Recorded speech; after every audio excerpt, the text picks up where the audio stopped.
on a form of teachers' professional learning or professional knowledge known as pedagogical content knowledge, PCK for short. And in today's session, the team that put together the ideas for the symposium thought it would be a great idea to bring together, to invite teachers in from the schools, and so that you can first of all meet our academic visitors from overseas, Associate Professor Amanda Berry and Professor Jan van Driel from Leiden University in the Netherlands. Today we have asked a group of people from the science education scene to talk to us about their vision of what science education in the 20th century should look like. And I'm going to ask Associate Professor Malcolm Carr, who is one of our notables from the Thames Education Research Centre, which used to be called the SMERC Centre. You name it, it had all sorts of, I think it was the SMERCs at one stage, wasn't it? So anyway, I'm going to hand over now to Malcolm, who's going to host the symposium for us. Thank you. Good afternoon, everyone. The other day, Anne said to me, Amanda and Jan are going to Thames for a session, and I instantly thought of them going to Coromandel and wondering why on earth you would take them all the way over there for an afternoon session. That is how far out of touch I was with your centre. It's changed its name so often that it just is impossible to keep up. I've had the most interesting week. I've heard some very, very interesting discussions of PCK, professional content knowledge for teachers, and the whole discussion has been about getting teaching geared up for new curriculum, new content, new ideas, new ways of interacting with students, and it's been fascinating. And this is a session that will fit right into that, because it is saying what should the teaching and learning of science for the 21st century look like in New Zealand. And we have two young people here who probably are, like so many young people these days, more capable of using an iPhone than I am. I've had, my wife is a professor of early childhood, and I have both got new iPhones, and our 13-year-old granddaughter is the one who is helping us how to get in touch with this new technology, and despairs of us for our slow learning. So what the new world is going to be in the teaching and learning of science is something that I think we will find fascinating to explore this afternoon. You don't want to hear from me. You have 5 wonderful speakers to discuss with you that topic. The suggestion is no more than 10 minutes each, and then hopefully we'll have plenty of time for feedback from Mandy and Jan, and for discussions with all of you. So without further ado, the order that we're going in is to ask, first of all, Ian Torrey. Ian and I go back a long way.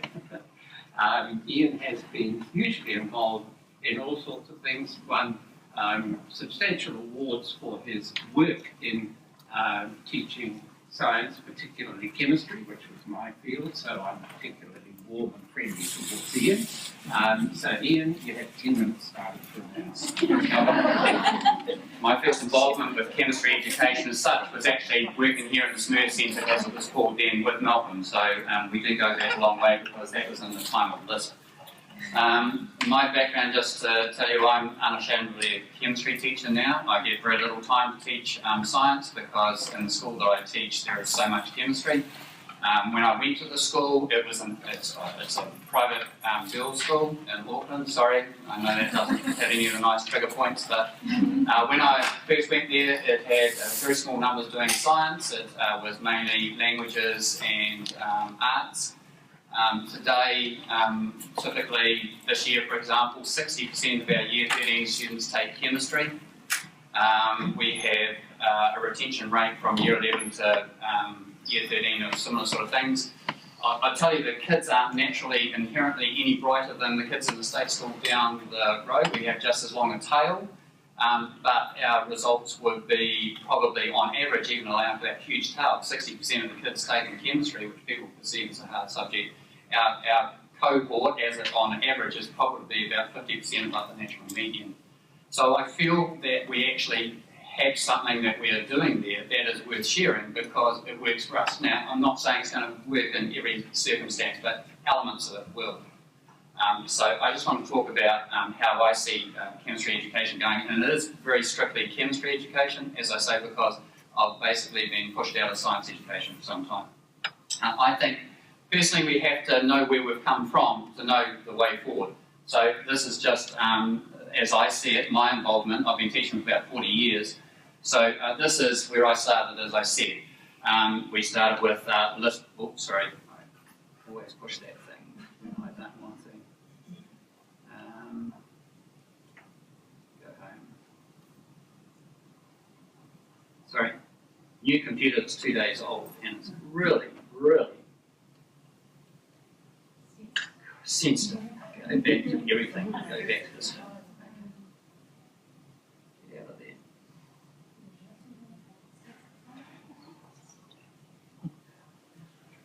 They love technology? Yeah. Why have I got here we go.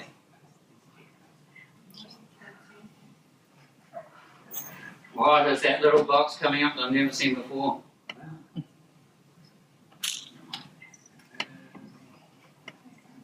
Yes, away.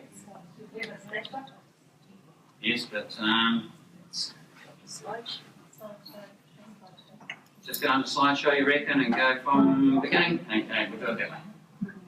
Okay, so that was the first thing, and then if we go into the next stage, for me probably the most dramatic development of my teaching was the work of Alex Johnston, which first brought to light the tension in students between the macro world, what we see and perceive every day, and then the micro, what's happening at the subatomic, or the atomic, the molecular level, and then the language we use to describe that. To me, that has been crucial in terms of how we teach, that we have to keep reminding ourselves that the kids don't work on all those three levels simultaneously, and we need to keep reminding them. I'm just going to go quickly through these. Context-driven courses, I was involved in SALTers a long time ago. It's very difficult to do, so these days, although context is incredibly important, I do it the other way around. I just feed in the context as we go through the course.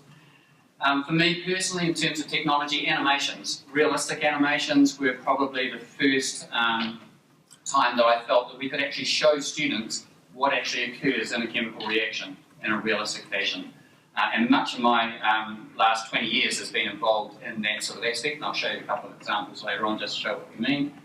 Misconceptions is another huge aspect that I've been involved with in terms of doing some research into what kids perceive. They come with their prior ideas about chemistry as they do with everything else. And one of the most important things you need to know is that telling a kid that their idea is wrong is never going to actually change that idea. The only way you can change an idea is to show why it doesn't work for them. So you have to challenge it with an appropriate descriptive event that their view doesn't make sense of. Until that is broken, you can't put any new layering in on top, no matter how you do it. Interactive animations for me are huge now. There's been a huge range of, I'm not putting the next on these because we've got 10 minutes, but you can ask me later about any of these. And for me, in recent times, it's been the fact that the human element has come back into the sciences. That one of the reasons why we have so many students taking chemistry and the sciences at my school is that we make it a very human science. We look at the history of the people involved, we look at the people involved, why they are people and not just these funny scientists, and most importantly we talk about why the science is important to them in their everyday lives and what they're going to be living into. And that's a large part of our lessons.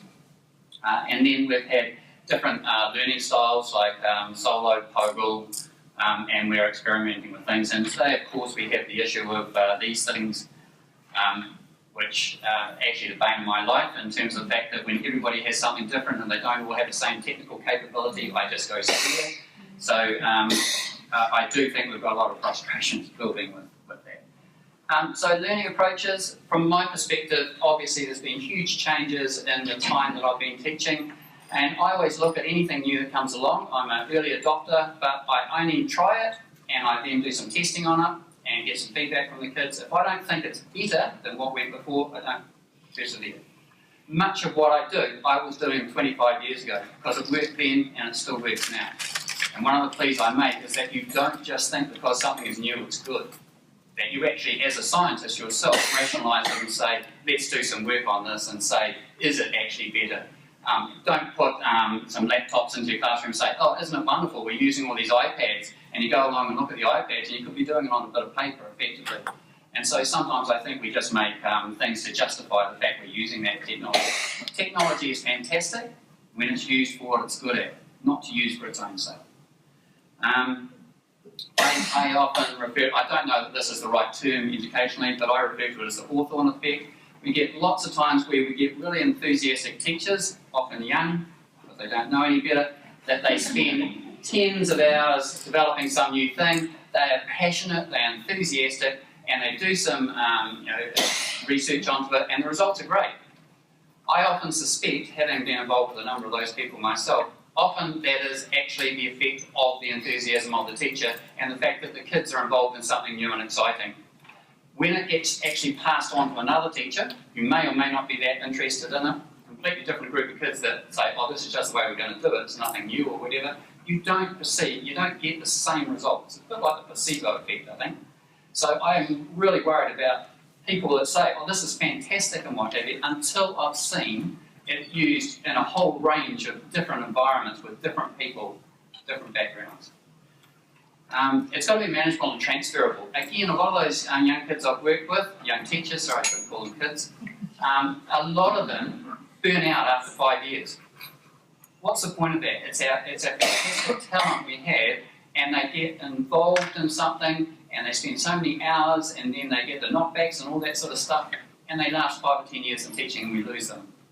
Whatever systems, whatever methodology we use, it has to be something that everybody can cope with in any school.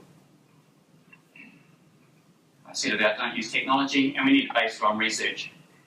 The thing I've been concerned about 10 years ago was that there's been a trend towards, rather than me, I consider myself still an active teacher. I actually think that I get paid to do something, so I'm actually going to be actively involved in actually providing some direction for my students. Sure, it's not all the time, they do other things as well, but I think as a professional that has got a lot of PCK that's built up over the years, I need to actually use that. I can't sort of just opt out and say, well, you're just going to do this. So we've had this tension between the two sort of styles at different ends of the spectrum. And like anything in chemistry, like bonding, in a spectrum, why would we just go to one end or the other? Why don't we look at the whole range and actually use a variety of things and use the best from both sides? This was the work that was done, I don't know, about 8 years ago now, the metasynthesis of these two approaches. These are the efficacy rates, effectively, of them. That's the various aspects of being a facilitator, a student-centered teacher, if you like, as opposed to over this side, the teacher-directed. And I think that, I think perhaps this next one shows that if you're going to look at the zone of desired effects, you want to be over here. This is reverse effects. This is really, you can't tell whether it's anything positive or not, and this is where the teacher does have some effect. So there is some effect with this, but why would I completely give up teacher direction when it's giving the highest of virtually anything of those styles of teaching? I don't know why I'd want to throw the baby out with the bathwater. So I find that a teacher's role is to provide context and meaning for learning. I strongly believe that no matter what your teaching approach is, no matter how passionate a teacher you are, no matter how good your methodology is, if you haven't first captured the imagination of the student that's in front of you, you're wasting your time. And one of the things that we do to actually capture that interest and imagination is we tell lots of stories about the people, the history, the purpose of the chemistry that we're talking about. Once you've been exposed to some pedagogical content knowledge, use it. There's no point just going to courses and then not actually seeing how you actually use it in the everyday life. And I think as a teacher we need to remember that students find it difficult, and you need to understand why they find it difficult, because they're not experts. Variety of learning strategies, whole range of things, and Malcolm has stood up, so I'm going to finish there. Thank you. There is, I think to finish off, to me, our vision is that we want a personalised learning strategy for all our students. Now, personalised doesn't mean individualised. It means that we understand that different kids like different ways of learning, and we have to provide all those opportunities. So we provide some teacher-centred, directed, we provide some student-centred opportunities, and with technology you can pull that together because all the resources they can access in all sorts of different ways. Flipped classrooms can be used in 4 different ways. You don't have to use it, that's the only thing. They can use it for revision, they can use it as a pre-class thing, they can use it as their main learning. Think of different ways you can use things. Don't stick to just one thing as being the perfect answer, it's not. Thanks, Malcolm. Thank you.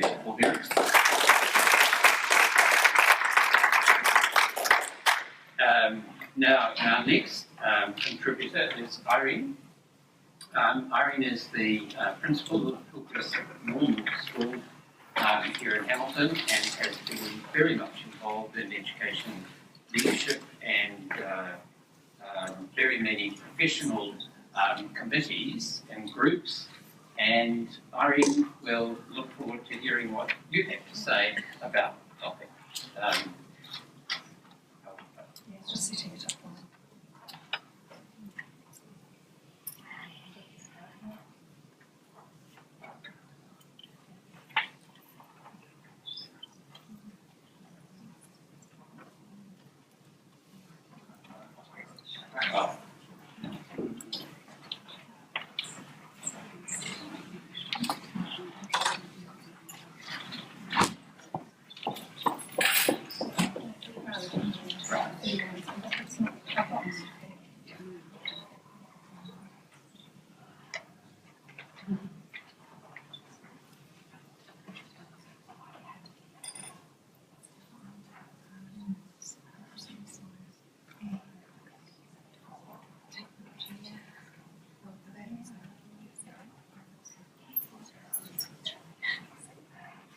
As a primary teacher, would we like to play a little game? I always like to sound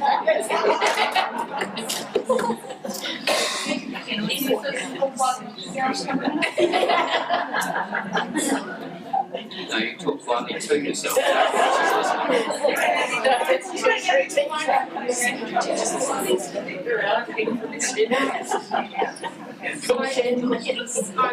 Kia ora koutou. I've had a busy day and about really not a long time to prepare this, but I am really pleased to see Ali Ball here because last year we worked with Ali Ball from NZCR, some of us on the Ministry of Science contract, and we worked with Anne Human and the team from here and on a research project inside school, and our purpose was to develop a science curriculum for our school, and I guess a science curriculum for the 21st century, because that's the century we're in. So that's hopefully that's what we achieve. So I'm going to talk about that, and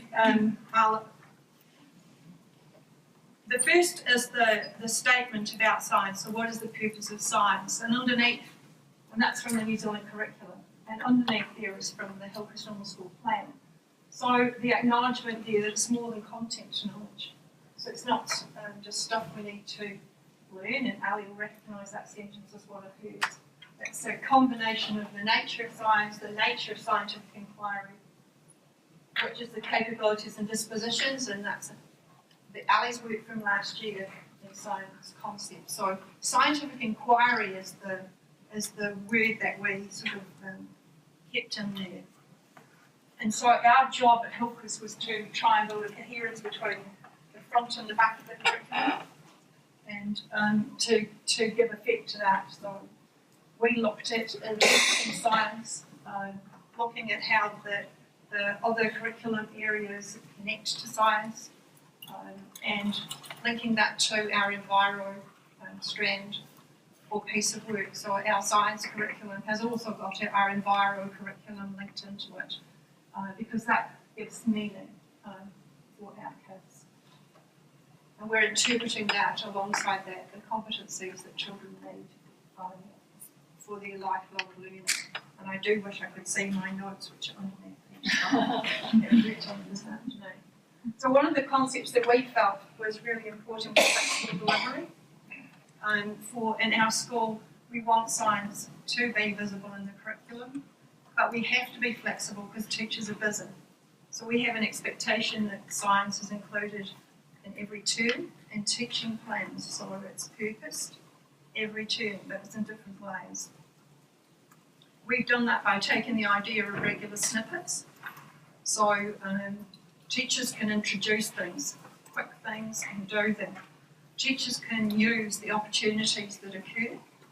So on a wet day, if there are puddles, and the puddle's gone at playtime, it's a wonderful opportunity to ask why. So the questions why, asking the science questions. For that, you need a teacher who I call has an eye on science or a science lens.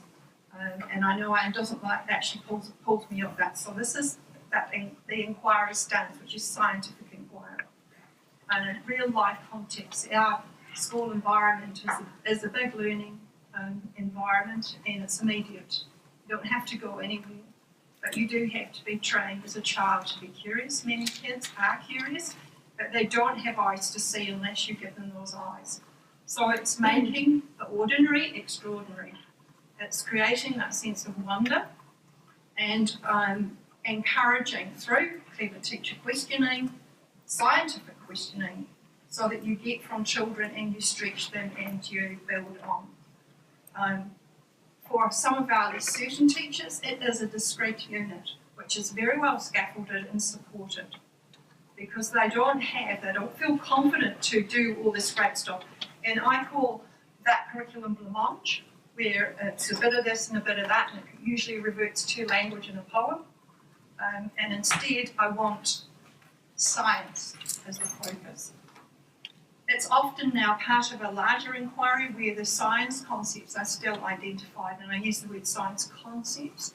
So whatever the context or whatever the inquiry, inside that there are concepts for science which we're trying to build through the program. So the teacher's stance and all that's incredibly important, because they're the ones who, if you like, orchestrate this classroom where all these things happen. We want choices within our plan at Hillcrest, so our framework covers the year levels of our school, but it's also junior, middle and senior. It's also the curriculum level 1, 2 and 3 if you want to be discrete, and you can't be discrete like that. So we have looked at 2-year cycles, and we did that because we tried for a number of years to build a curriculum that just added on, and where we reviewed what people did and tried not to do it again, like completely open, and it didn't work. So we've now got a framework of concepts to be taught, and then teachers can choose the context, and they can localise that and personalise it for their classes. And then we've got that link to our environmental work. So just here is some, it was very hard this afternoon to find in February pictures of our environmental links in school. So because they have to clear their photo files out at the end of the year, they can't leave them on the server, or we just get loaded. So there we are. And so this is work that was happening that I still found in from term 4. So plant propagation there, observational drawing, so close observational drawing, and then talking about what you can see, comparing the differences for 5-year-olds, 6-year-olds, taking your vegetables or your food that you've grown and cooking it. So recognising that cooking affects change, what is that? So starting to build those sorts of things in, and also the nutritional parts, so it's linked to body systems and health. So those are things when I talk about inquiry, where we're going with our questions, the composting and the worms, there's natural things, and there we've got the monarch butterflies, the caterpillars from the monarch still there. And there was some like floating and sinking and dissolving, so all of those things link in. If you're at the top end of the school, those inquiry units might look at streams, they might look at the native bats in the local gully, they might be going out as they are in 2 weeks to Whakimoki Bush and looking at Mara medicinal plants. So linking that in and making it so. Our expectations of science teaching include hands-on science learning, real life contexts and situations, so it's real. The blended opportunities, so we had the egg cam in the teacher's bedroom on the camera all the time, and kids linked in on phones checking to see whether that egg had hatched. We had the hen house in the classroom from America while the unit was going. The kids were working away and going, the hens are in, the hens are up, this is happening, that's happening. There's a chicken hatched yet. Then the chickens are in the classroom. So linking the virtual and the real, making use of primary resources, taking you to places that you can't get to, that we've never been able to get to before. So if it's the night sky and science, you can go everywhere. You can go to NASA, you can get the information you want for kids. Authentic inquiry there. So that's engaging us with scientifically oriented questions, the gathering and organising of data, the formulating of explanations from evidences to address those questions, evaluating explanations. So this is the sort of stuff we're looking to gather. If the questions are set correctly at the beginning, then you're going to gather information from your observations, from the things that are happening in your classroom about stuff that matters for science. So it's not teaching, we don't have the structured curriculum. We talked about our resourcing is to answer the questions. So resourcing, the first is starting from curiosity, which we think is a safe place to start, and stretching beyond that. So we're starting about exploring in and beyond the classroom and the school and out into the world. So we go further.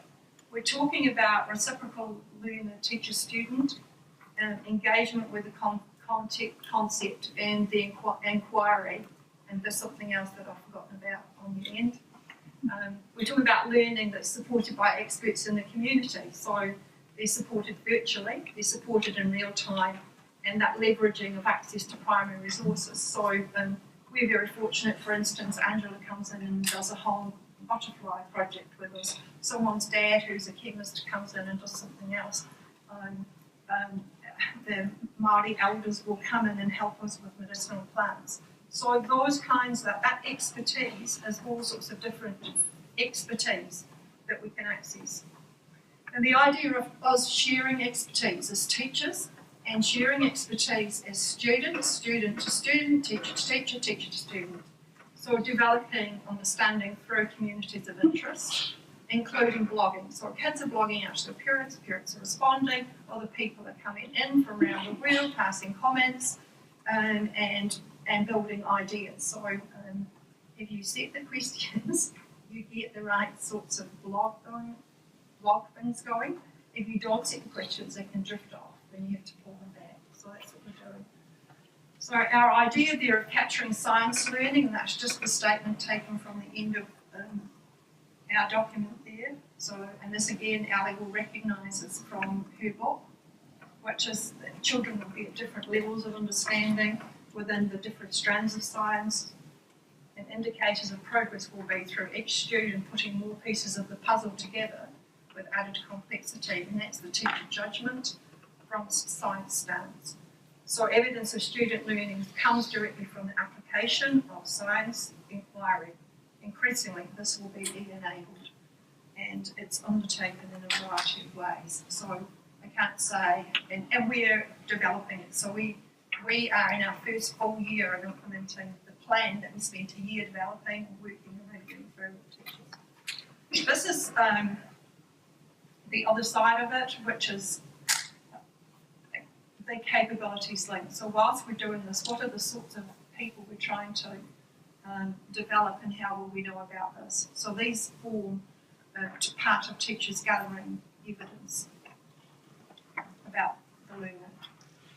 And I know that's small, but we couldn't make it any bigger again. Right, so that's my tipping.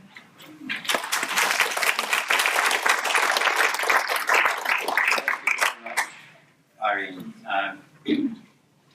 and I think we're moving into getting a nicely complex viewing of this, what should the teaching and learning of science for the 21st century in New Zealand look like. And so our next speaker is Greta from Gould. Greta is has been teaching for 7 years at the Barclay Normal Middle School here in Hamilton. And since one of my granddaughters was there, I'm very interested to hear from Greta. Thank you very much, Greta. Thank you. I'm just going to get these boys a drink of water. Keep them alive. Alright, kia ora koutou. It's absolutely delightful to be here and incredibly nerve-wracking at the same time, especially when I look up and see some of the faces and the experience and knowledge that I bow down to. So thank you for being here and listening to me. I must admit, when Ian sent me this in that particular phrase, we'd actually just watched Back to the Future 1, 21st century, hoverboards and flying cars and things like that. And then just as you're saying, actually that's now. And sort of go, alright, what is happening now? What would I like to be happening now? And I was really lucky that at the end of last year, my senior leadership team gave me some time, and the teachers among us will be going, time? What is this time you speak of? And I had time to reflect on my program, and it was glorious. I had time to sit back and go, if I could have everything I wanted for my science program, what would that look like? If I could create my sort of educational utopia within my science room, what would I be doing? And things that came up were things like I wanted science to be integrated within the school program, but still identifiable within that. I wanted students to be able to work with scientists. I wanted students to be able to share their information with each other, with other students, community. I wanted our community and our environment to inform what we were learning about, and for us to be able to then go out and inform that. And of course I wanted unlimited access to resources. So that was what I came up with, and from doing that I realised that actually there's a theme among most of those things, that what I really wanted for science education at Barclay was that it was connected, and it was connected up in lots of different ways, and that's what I'm going to go through now. I'm assuming there's a certain button that might help me move from one to another. I'm going to have a play and see. Oh, that looks like it might work, and which is a little bit strange. This is what I often find on my classroom iPod or digital microscope. Students have been having a play with it. And I just wanted to remind myself that actually the science educator, that really important to have the perspective of the student in terms of what they're getting out of science education. So that young man's reminding me of that. So this idea of connected, for me, was really important, and I've been really fortunate in that I've had the support of my senior leadership team with that time, but also with professional development, and I've been able to work with Ali through Lens Science, and that's been incredible, and really helped me sort of develop my ideas of what science education should look like. So for me, science education should be about what we should see as students making connections, having conversations, and just, I think Ian was talking about that our job is to ask questions. I heard it here talking about that, to facilitate that questioning of misconceptions, that making of connections between old ideas and new ones. And I like that. I like that that's my job. I get to do that. Another way to look at that is, I think, what we should be seeing is we should be seeing connections between models and data and what's happening in their lives. So I have a pet hate of baking soda and vinegar volcanoes. Maybe I had a bad experience a while ago. But actually, a lot of my students, that comes as a significant part of their understanding of science and what that should look like. So to try and take that and actually make connections to the science, okay, this is a model, what does that mean? How can we actually make that make sense? How can we drag some science and some learning out of that? hopefully that's what's happening in that picture. Another big part of that for me, that making connections, is around making connections to personal experiences. And I had one young lady who had done this heart dissection with me, and she didn't say a lot during the dissection. Oh yeah, okay, that's all right. She wrote me this beautiful letter saying that it was the most incredible experience. And what amazed me was she made this connection between having done the dissection and having seen the afterbirth of her little sister, and how that had made sense, and how from doing that she actually wanted to learn more about the body and how it worked, and it was absolutely incredible. So there's connections out there that I'm not expecting to get made that do, and it's a really special thing. There's the chickens. They're popular. That real life thing that Irene was talking about, actually being able to hold things and create those memories that will then go on and go, right, I had that experience, and I have students coming from Hillcrest that go, oh, we've done this, making those connections from primary through to middle. Okay, another bit in there is around sort of having those experiences that move you emotionally, and I tread very carefully here because I'm aware that we have science teachers and educators in here, but for me it's been really interesting lately thinking about, okay, I want to make an emotional connection for my students, but I'm also aware of the confines of science and what that looks like, and so trying to have these experiences and then what science is there, what's science, what's not science, things like that. And I think we're really lucky in New Zealand. We have some pretty incredible places and things that we can do with students, and one of the lucky things is around our community and the people that will come in and help us with that. I just like this one. This is a rat. And I don't know if I've ever seen people look so happy.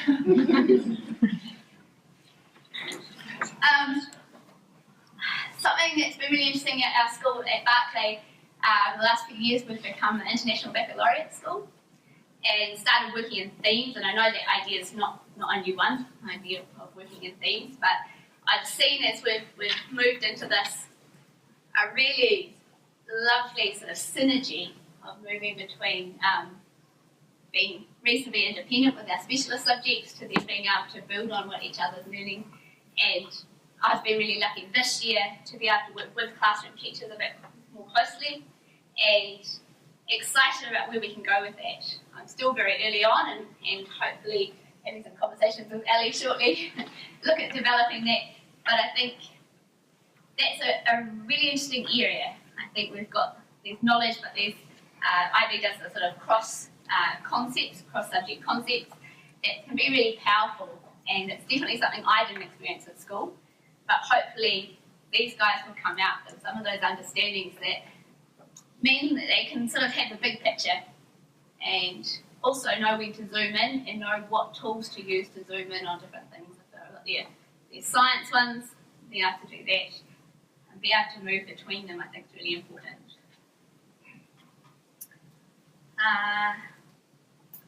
Numeracy and literacy, I was going to avoid that. One of the things about being able to work with classroom teachers lately has been lovely, is being able to, for me, grow my professional development in literacy, particularly, and numeracy, and being able to see how we can make that work better and more effectively without losing science. I think that often gets sort of said that we need to make sure that students still understand when they're doing science. I think that's true. When I was up doing the Lean Science PD, one of the big sort of takeaway things for me was around context and how we can be incredibly clever by choosing context that makes sense to our students. And I must admit that's something that I haven't done particularly well. We've done units looking at, it might be called It's Elementary or Up and Away, things like that when I started. And what I'm seeing is I'm slowly making changes to make the actual things that we're doing make sense to the students, to be valuable for them. So looking at, I don't know if you're familiar with building science resources, but looking at nutrition, for example. These guys are doing some food tests and being able to then take that back into the classroom, and maybe they might be looking at energy, making connections in there. But yeah, some lovely things happening. I just really like these pictures.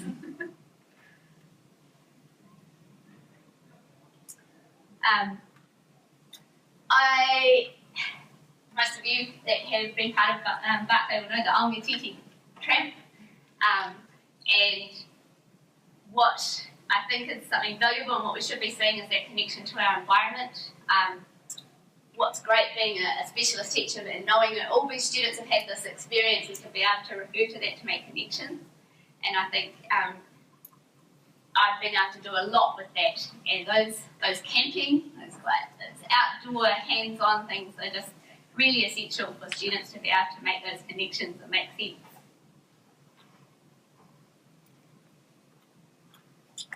Another one, connecting to science. How am I going? Wrap it up? Yeah? Okay. I might just do a quick slideshow of the rest of the ones because it sort of speaks for themselves. I want students to be able to connect to science, and I've been really fortunate that I live down the road from the university and been able to do that. Yep. Sometimes I think it's great to have the classic scientists doing their thing, and we've been lucky to see that. We've also had Alison Campbell, for example, come and answer all our curly biology questions. Absolutely amazing. And even places like the zoo, being able to see scientists working in different ways.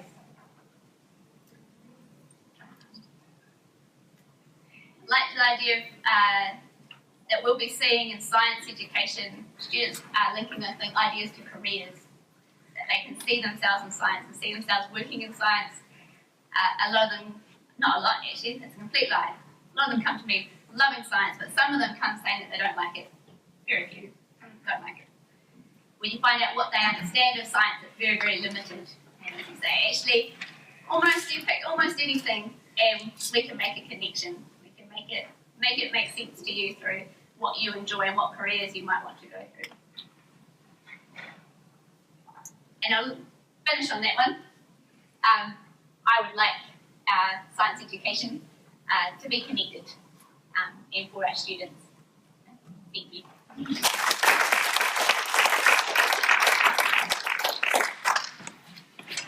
Thank you very much, Jenna. And without any further ado, we'll go on to ask Ali from NZCER to be our next speaker. Thanks, Ali. Kia ora tātou. I'm going to be quite quick, I hope. I work part-time for NZCER and part-time as an independent consultant nowadays.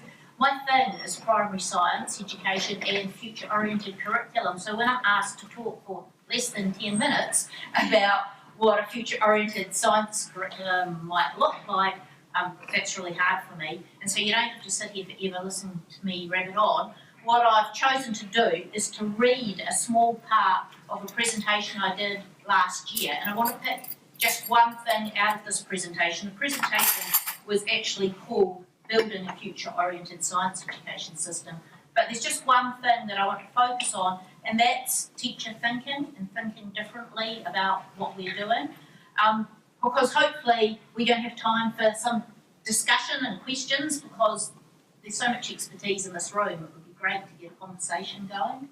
So, as you'll know, in New Zealand in recent years, there's been an increase in interest in science and its importance for New Zealand's future, both socially and economically, and alongside that, there's been kind of a whole lot of new initiatives in science, PLD in particular, popping up all over the place. And I want to make the argument here that although that recent activity is really important and really good, that it's unlikely on its own to drive the change that's needed if we're to develop critical, informed and responsible citizens who can create positive futures for themselves and their communities in rapidly changing and complex times. And that's what I believe is what science education is about, and it fits with what our curriculum document is saying as well. So for me, if we really want to develop a future-oriented science education, we, that is teachers, researchers, policymakers, the general public, need to think differently about the purpose of science in the curriculum, about curriculum itself, about teaching and learning, about knowledge, about the role of the teacher, and so on and so on. And when I say think differently, I'm not talking about what we think, but how we think. And a colleague of mine, Jennifer Garvey-Berger, puts it this way, and I really like it. She says that in today's world, characterised by volatility, unpredictability, complexity and ambiguity, it's not a new piece of information that will make a difference to you. It's a new way of thinking about old pieces of information. And one way that we can start to think differently is by asking different sorts of questions. So if we take that idea and apply it to science education, what might happen if we ask slightly different sorts of questions? So instead of asking, how can we improve science education, or how can we ensure that primary teachers develop confidence in teaching science, what if we ask questions like, how does learning about acids and bases, for example, help develop the capabilities for lifelong learning and living? What opportunities do my students have for knowledge building and innovation? What content matters? Asking new questions, genuinely curious questions, opens up new possibilities, new ways of thinking about things. Now, changing how we think is hard. It's really hard work and it takes time. And having time and permission to explore, try out new things and experiment is important in my mind. In some of the primary schools that I know, and I've worked in quite recently, teachers have been given the opportunity to play in the sandpit, as they call it, with new ideas of what's important for science education. This involves having the freedom to experiment with a range of one-off activities rather than planning a major unit of work or a big inquiry all the time, and having no pressures to assess what students can do, not until they have a clear idea themselves about what's important to assess and what it might look like and why that's important. It also involves teachers having the opportunity to talk to each other, lots and lots of talk, and lots of growing themselves about how they think about science education, what's important, sort of digging under the practice to the ideas. So finally, I mean, that's the big picture stuff, and I'm aware Georgina will have really interesting things too, and we want discussion time. I guess my challenge for this room is what little thing can we all do right now that can move us from wherever we are to maybe a more expansive, a slightly different way of looking at science education. Because it's all very well to have these big ideas up here, but how do we get from here to here? So that's my challenge. What little things help shift us a bit? Those that are interested in what future-oriented science curriculum might look like, in my opinion, I'm happy to talk far more about that in the break. Kia ora koutou.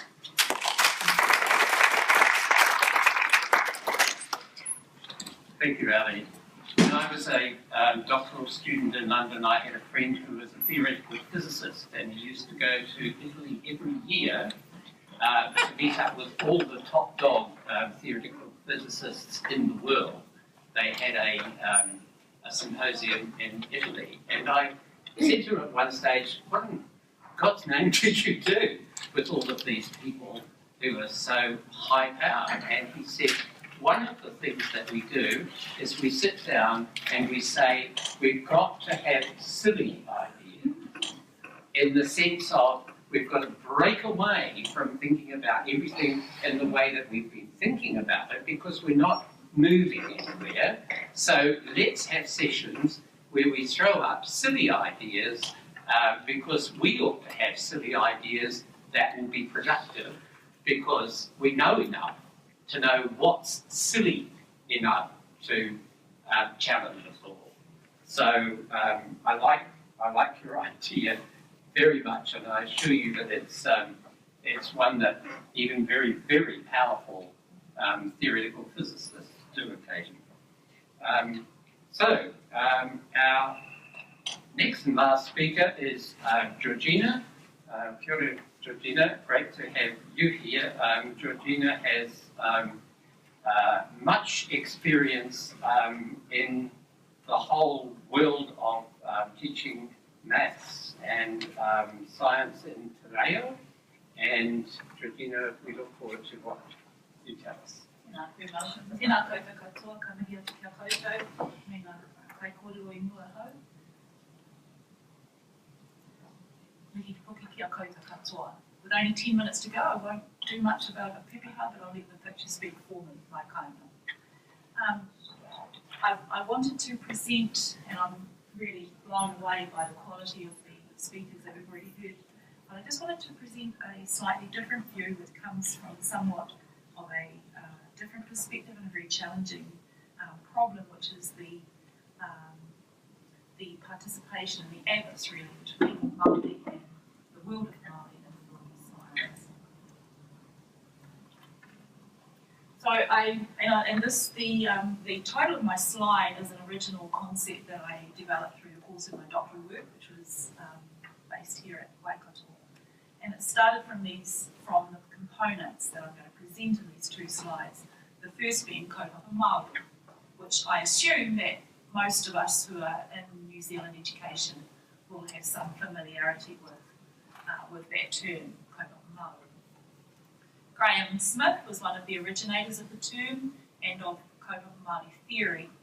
And in 1995 he wrote this really interesting paper that I don't think has been really addressed or overcome.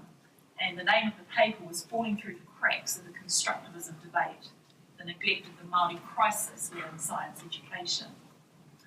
The point he was making in that paper, the starting point from that paper really was the decades of world-class science education research that had occurred in this country and focused really at this institution under the auspices of what's been referred to already this afternoon in the LISP and so forth, and the big names of Osborne and Freiberg.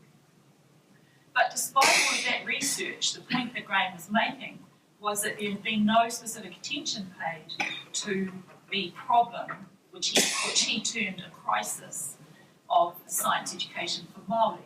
And it remains the case that the achievement gap, which we all know about and are very concerned about in this country, and the outcomes of education between Māori and the population at large, is the greatest in science. It is science that is the subject, the curriculum area, in which that gap has proved most difficult to overcome or even close, and most resistant to any of the reforms that have been undertaken and with some success in other curriculum areas. So the question that I wanted to ask as part of my research is, why is that gap so large?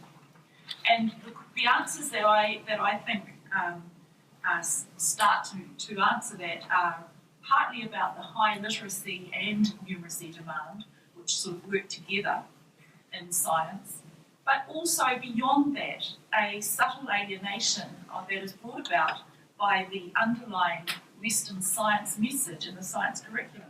And this is what I would refer to in reference to the lecture that was given earlier this afternoon by our esteemed visitor from overseas, Mandy Berry, about the reflective turn in content research in science.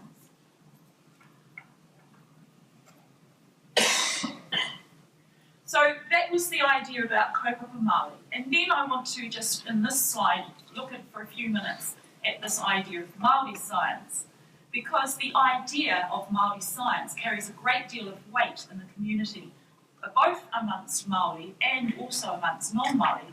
And in some ways, it is a big red herring to the work of overcoming that gap. It holds weight because it has been imported from cultural studies and, in my view, invalidly transplanted into science education. And it's understood in two ways. Māori science is understood either as the concept of the idea of traditional Māori knowledge styled as science, or the idea of taking Western science and translating it into Te Reo Māori. And in my view, both of those approaches are deeply flawed and futile, And I say ultimately hostile. I say that because I believe that neither of those approaches hold potential to transform the underlying problem of the Māori crisis in science education. And the problem of the Māori lack of participation and achievement by Māori in science education is that science education acts as a very firm gatekeeper. So that if you don't succeed in science education at the secondary school level, then you are unable to go on to tertiary education in science and therefore blocked from participation in the big world of working science. And I think we could all agree that very few scientists get to a professional position in science as second chance learners. So this is a real problem. Your problem. Choose a button, any button. So what I wanted to do, what I did in my doctoral research was bring together those two ideas of kaupapa Māori and Māori science, and that's where I came up with that idea of kaupapa Māori science. And I hope I'm not going to go too much over time, but really it's about seeing kaupapa Māori as a local Māori-centric form of critical theory, and so therefore we can read this as a localised version of critical science education. And where I think this links into this notion about the reflective content term is that by taking a perspective from outside of the Western culture gives us the ability to look at traditional science education and see the essence of science education in a clearer focus. So what I've been interested in looking for are approaches whereby Māori can capitalise on what has been learned through science education research, and also that idea of using bilingualism and bilingual capital to leapfrog to successful outcomes. I mean, the thing is, to be Māori in today's society, one has to have a kind of a multi-varied approach to knowledge. And so I think that we can, my idea of kaupapa Māori science education is one that aims to combine the best of science education with the best of kaupapa Māori education. So I've just, on this slide, presented a few kind of descriptors of what I envisage as kaupapa Māori science education. And of course, I want to make it clear here that I'm talking about something that's an aspiration. I'm not describing typical current practice. I think that in many ways the focus in Māori education policy at the present time on relationships is unhelpful and kind of tends to obscure the vital importance of literacy.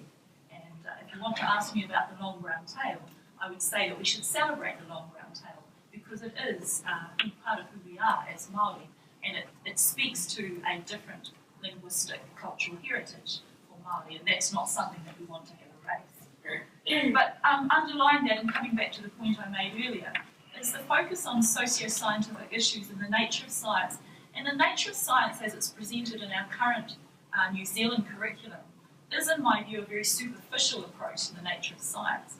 It's looking at this more like the surface features of science, whereas for me, the idea, the essence of the nature of science really speaks to the history and philosophy of science. And because in this working scientist's everyday life and practice, the philosophy and the embedded ideas remain implicit and unexamined. And so that is how I believe that this Eurocentric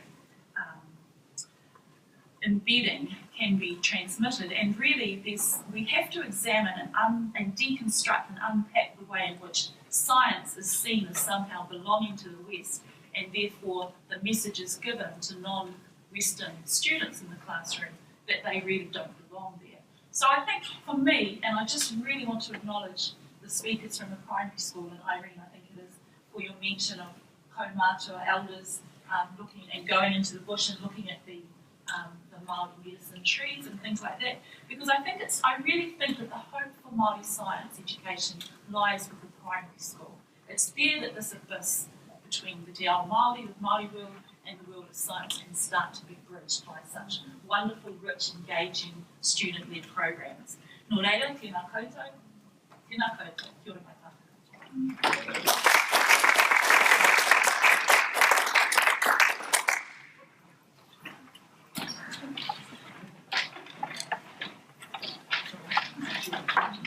Thank you very much, Gina. Now, as I understand it, Anne, we have something organised, but when is that organised drinks and little things happening? Oh, I only see that The drinks and littles thing. I go for 5:15. In the meantime, I've asked Jan and Handy if they would just like to reflect a little on what they heard today from the perspective of being an Australian science educator and a Dutch science educator, and now both in the Netherlands. Perhaps it's a sort of an international sort of reflection, if you like, on the perspective. Thanks, and I think mine definitely is more international. Having left Australia 3 years ago, I'm sort of trying to keep up with what's going on there, but not so easily. So thank you very much. Thank you for inviting us. Thank you for allowing us to be part of what I think is a special occasion of bringing people together to think about this issue. And Ali raised the question about, what little thing can we do right now? And I think being here is a little thing that we can do right now. And, well, from little things, big things grow, we know. And just the opportunity to have these conversations together and to bring from our different perspectives what possibilities there might be. I think that's a really important and exciting start, and I thank Anne for organising this to allow it to happen. And I feel a special kind of place for Waikato because as a science teacher, myself working in Melbourne, I was using those LISP materials, those materials that were created, and trying to figure out how I could teach my students better so that they could engage with science themselves. Each of the speakers talked about time. That's a really interesting thing because we're always talking about how busy teachers are and how difficult it is. And one of the speakers talked about, I think Greta was talking about just having time to explore. And so one of the strong messages that came across for me is how do we start to create those opportunities for teachers and learners in order to be able to develop their thinking about what science might look like in the next century. And how do we create those spaces for professional learning with time, where we value time, rather than being time poor, which is what we often are. So I'm just going to make, I've got some dot points, and then we said that we were going to jump in. That's right, because we had no idea what you were going to say. So yeah, that's right. That's right. Definitely about we were very alert, but then we didn't really have a chance to rehearse this kind of reflection. So we do it on the fly. We see how we go. Yeah. Okay. So you start, just and jump I in, might commence when I think I say okay. So just reminding us of the question about what science teaching and learning should look like. If we draw on some of the comments that were made, it should remember the past. It should not abandon the good practices and knowledge that we have, but it should also make space for reimagining and bringing in new forms of knowledge. I think that was a message across the different speakers, and Ian reminded us of where we've come from and that we shouldn't just abandon things for the sake of them. But then also Georgina reminded us that there are multiple ways of knowing and that we should be thinking about those as we approach the learning of science with our students. So this is something about not embracing the new for its own sake, but involving everybody in remembering and moving forward. Another point that I took is that it should involve collaborations.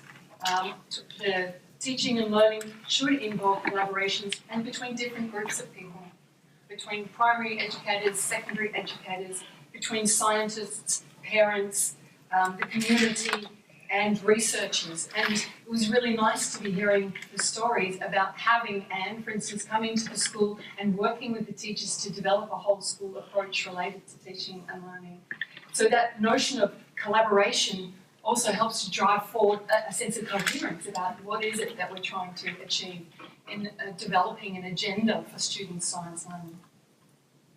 Yeah, if I can add to that something that spoke to me in particular, in knowing that in the Netherlands context, primary science is already quite marginal.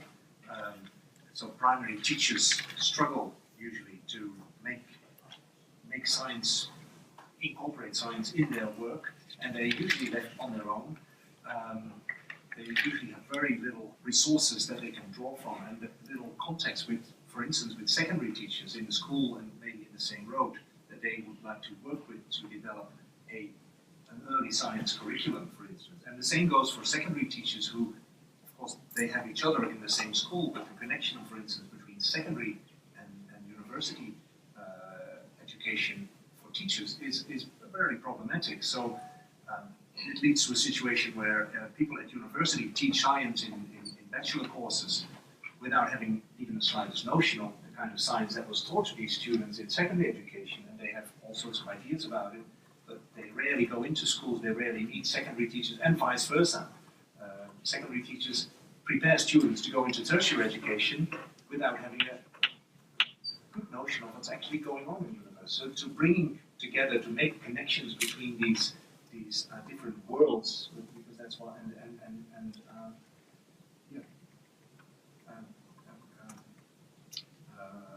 what's that?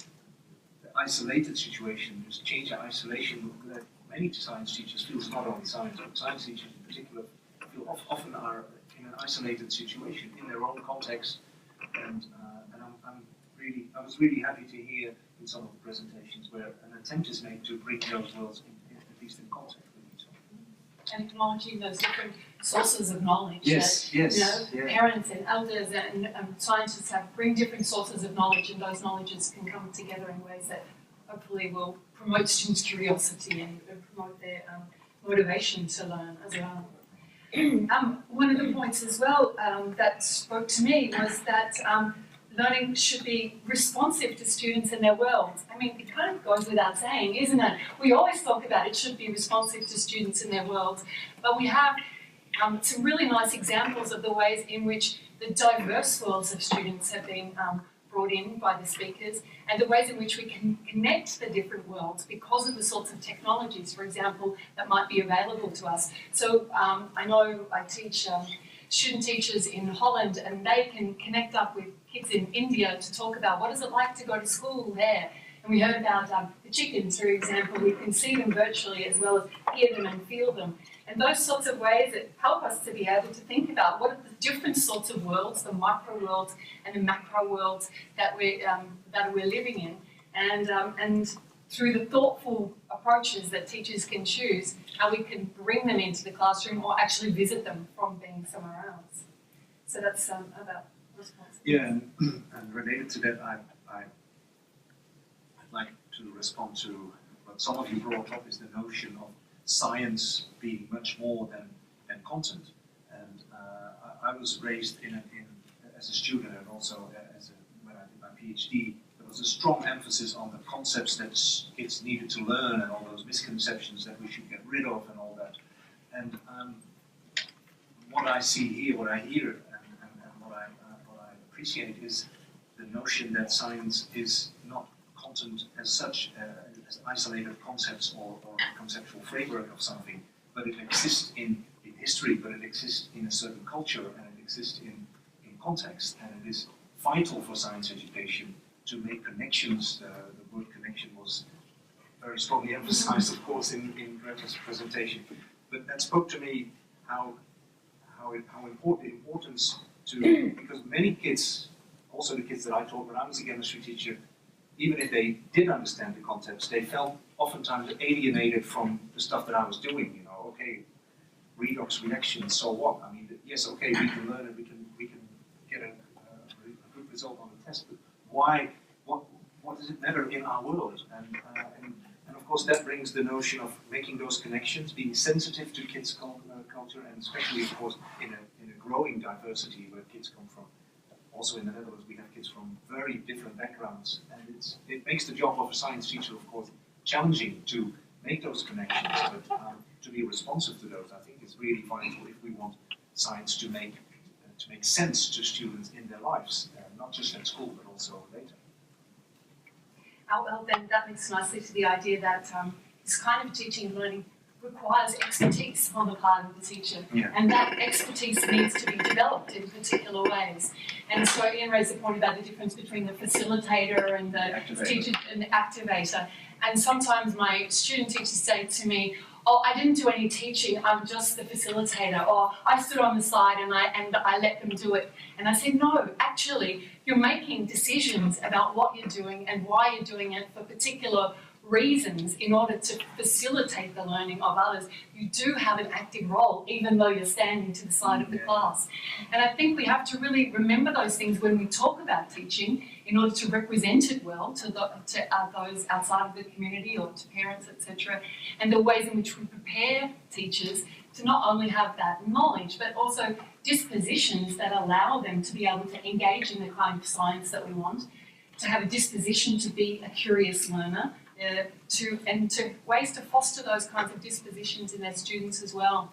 So to me, these kinds of ways of thinking about teaching and learning do require special kinds of knowledge, special kinds of expertise that are important to be fostered over a period of time, because obviously beginning a teacher program is a start, but what happens in schools, what happens in the ways that we organise practicum, what happens in the ways in which we exist as communities of learners will really influence teachers' abilities to be able to work in the ways that we're talking about. So I don't know if you want to make a PCK link or something. Well, there isn't. The PCK link is obvious in my view, where PCK for me stands for the ability, not just the knowledge, but also the ability of teachers to respond and to be sensitive to student learning in very different situations and have a variety of teaching approaches at their disposal that they can use in a flexible manner to address the needs of very different learners. And that for me captures the essence of the whole idea of PCK. So yeah, and of course we know that PCK is what it's all about. Well, that's more or less what I had there. And of course we want to make sure that we have time for discussion. So yeah, thank you. Thank you very much.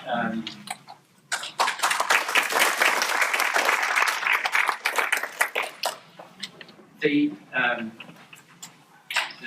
job of the chair is to open it up now to a discussion. Can I, however, just make one point? I think it is high time that we realise that the topic of this is what should teaching and learning of science be in the 21st century. And I think people do not realise the different concepts of science that exist in the world. So that, I mean, we've heard talk about primary science, and it is so refreshingly associated with what kids are doing in their environment and so on. When you get to secondary science, there is often a very strong content-based, real science. Finally, after they've played around in primary science, they're going to do some real science now. And then, of course, and you referred to this, and when they get to tertiary, the tertiary people say, well, nothing that they've done before has got any relevance to what we're going to do now, because now we're going to do real science. So we have to start talking about how science is not what one sector defines it as, but it is a moving, growing experience of learners, and do not gatekeep with it in the way that it so often has happened. So that's my response to a lot of what we've been hearing. But now it's time for comments from the floor. Or if you like, further comments from people who've now themselves contributed and then want to make further comments. Amanda, one of the concerns I have as a teacher about to leave the profession in the next millennium, probably, having already suffered one millennium. The concern we have is that there is a lot of collegial experience, a lot of PCK, and everybody has slightly different versions of that. The ability by which colleagues can share that, I'm talking about teachers now rather than the teacher-student sharing thing, does concern me, because there should be mechanisms now that's so easy with things like Google Docs and stuff like that, for people to make that sharing expertise so easy. And I know that you were involved with the book about 5 years ago, which I thought was a great idea. as a textbook, these days it doesn't work because it's not a dynamic, it's not a dynamic document. And I think I actually emailed you and asked if I could use the format in an electronic version, because I think it's something like that we need to do, to set up with Google Docs, that teachers can go in and just make modifications on the fly and add their bit and say, have you tried this and what have you, because there's so much wonderful ideas out there in the teaching community. But I think since New Zealand went backwards to tomorrow's school, we've fractured that learning environment by each school acting as a little tiny cusp within their own environment, and the ability to share with others. The Ministry of Education takes no role in terms of promulgating at the subject level, that sharing of stuff. When I started out as a teacher, there were sort of expert panels that were set up to develop all those teaching ideas and stuff and share and promulgate it. I just worry about the fact that a young teacher coming in, they go through Teachers College where you learn a huge amount, but then you go out in the real world and you have to move and adapt. And where's the support mechanism from those established teachers and the other young teachers that got all those great ideas? How do they learn it? Where's the mechanism by which we could actually share and collaborate? And it's about, I think, how spaces get created in schools for teachers to be able to organise professional learning communities and to value that by giving time, and also the connections and relationships that you have through, for instance, and the students going on, and how can we keep these calls going, this work going, and how can we build on it together, and having a sense that that's what's expected of you as a teacher. I think that's really important. My teacher education's finished now, I'm a teacher, I don't need to worry. So, and I share that issue when we were putting together that work. It was so flat on the text. We just kept wanting to make a virtual document that you could click on to get various things, and it was very unwieldy at the time. And so we look forward to people taking that forward in those ways. One of the good things that happened in the Netherlands, where I think the importance of good quality teaching has been ignored for more than 30 years, is now that we have shortage of qualified teachers in all areas, and the government finds out a lot of teachers drop out, leave teaching after a short number of years. That finally, the recognition of the importance of good quality teaching has led to at least some funding for, because there's always the time issue, so there's funding, money that buys time for teachers to actually get together in professional learning communities within one school, beginning and experienced teachers, or across schools. These are the things that I've witnessed and heard very enthusiastic responses of teachers being able to work together in a group of 10, like history teachers or science teachers, developing material, learning from each other, partly by face-to-face meetings, which in a small country like Netherlands is not so difficult, but everybody's busy, so you have to use electronic resources. And so that's development that is at least going in the direction that you're suggesting. So I can just add at this point, Ian, that, and I was wondering if Jared was here. No. In terms of the content representation, Jared Carpenter was a teacher, a local teacher, high school teacher. He's just starting his doctorate. He's actually engaging in core design with a group of teachers within his department, using experienced physics teachers, experienced generalist science teachers, and relatively new science teachers who have to teach physics at the junior science level, years 9 and 10. Working collaboratively to share that expertise of the experienced physics teachers with the generalist teachers, and together creating content representations which are a means of trying to capture PCK. And they are working on with Google Docs, which is quite amazing to see when you see there might be 7 or 8 people in the room, all with laptops creating a Google Doc, and you're typing something, and suddenly there's typing appearing over there. But that might, it's a small start, but it's a way of perhaps generating some time and bringing together the expertise that's actually within a school. So you don't have to actually bring in outside. Yeah, I guess probably within a school I'm not so worried, because there are always mechanisms, because the school is self-serving, but that's what I see. I see New Zealand as a culture of some fractured school here and school there, and usually do get some small groups, cluster groups set up in schools, but that's generated from within the school. There doesn't seem to be a national initiative to actually bring everything together through the ministry. It just seems to have abdicated its responsibility for developing a national culture of learning, or teaching really. It's too busy trying to work out how to test students. And stop now, Malcolm. We've only got 10 minutes. What does that do to New Zealand science? Because as soon as they start saying, right, we're going to develop, standard testing for science, and ouch, out will go all of the things that Georgina, you said to be so terribly important, and everybody else. Other comments? Yes, please.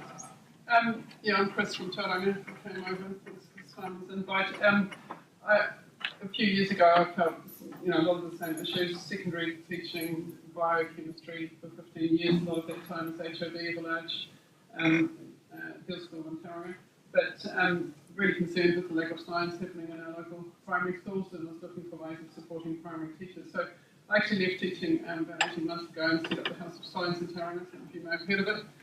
Our bottom line is to connect and resource the local science community, and it's been a real, very exciting journey really.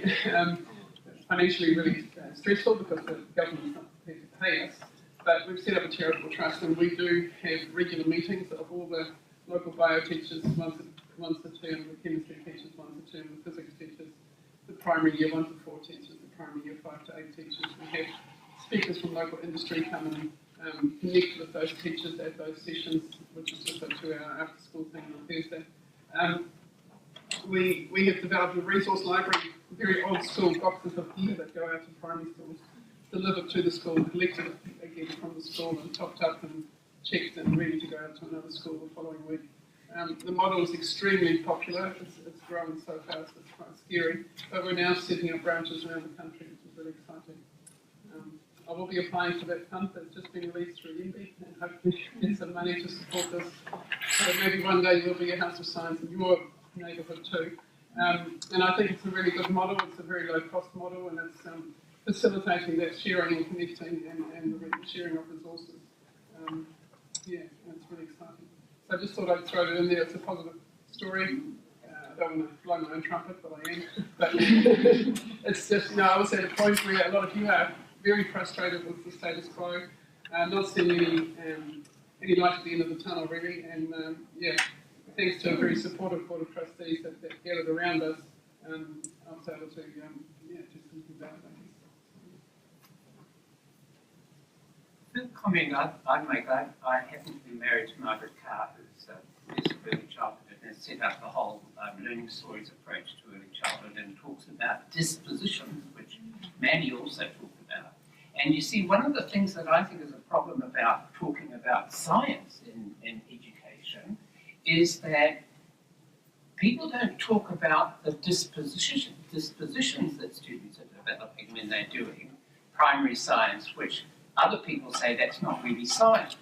But if students are doing things like asking questions, seeking answers to them, and exploring how they can get better answers, there are dispositions in there about taking on challenging questions, working with other people to think about how you might answer them, communication and taking on challenge, and all these things are dispositions.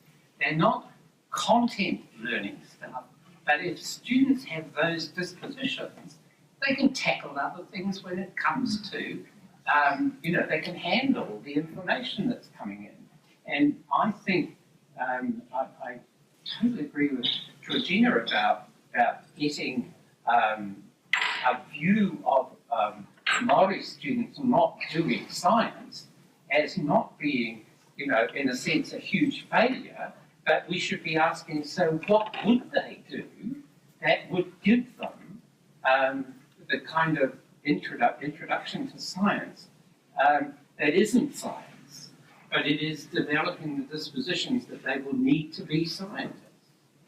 Because if you keep on putting down these structures of content and saying that's what science is, you're not talking about the way that I think we should be approaching Kapapa Māori. We did a really interesting thing with Boys High School, and it was nothing to do with me. The two teachers got together, one from the high and one from the primary, and they brought equipment and worked with the kids around life. And they brought all the mirrors, and they worked out what the challenging questions were, and they worked with the students. And I guess, you know, trying to create explanations benefited both groups. And I always believe that, you know, the doing is the learning, and I don't need to test at the end. That's the evidence of the learning is actually there. And capturing that, either we do like a little bit of video snaps or whatever, and putting them straight up online for parents to comment on, or a kid can add their own comment, or somebody else can. It's a done deal. You don't have to do a test or a piece of paper, or, you know, using exhibitions. We had lots of scientists come around our kids' exhibitions and just talk to them about what they were doing. They were not posters. They were games, fair testing games, or different sorts of things that all the school came in to work through the challenges in the science exhibition with the kids and answer all the questions and for each other. That was huge learning.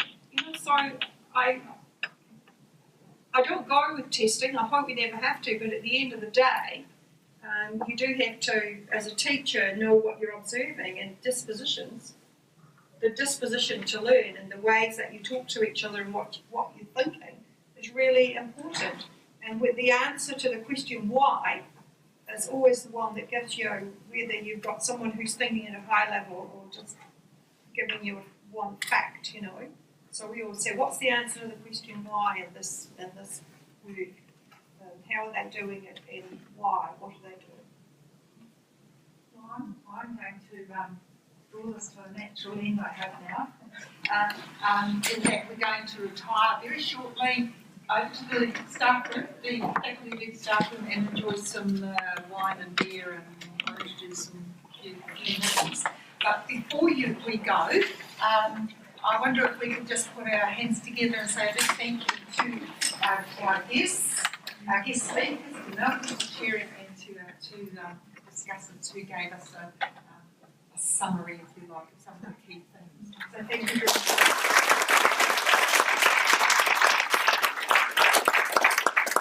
So Robert Camp, if you could lead the way to the staff room. I will come shortly if you follow the staff, she knows that.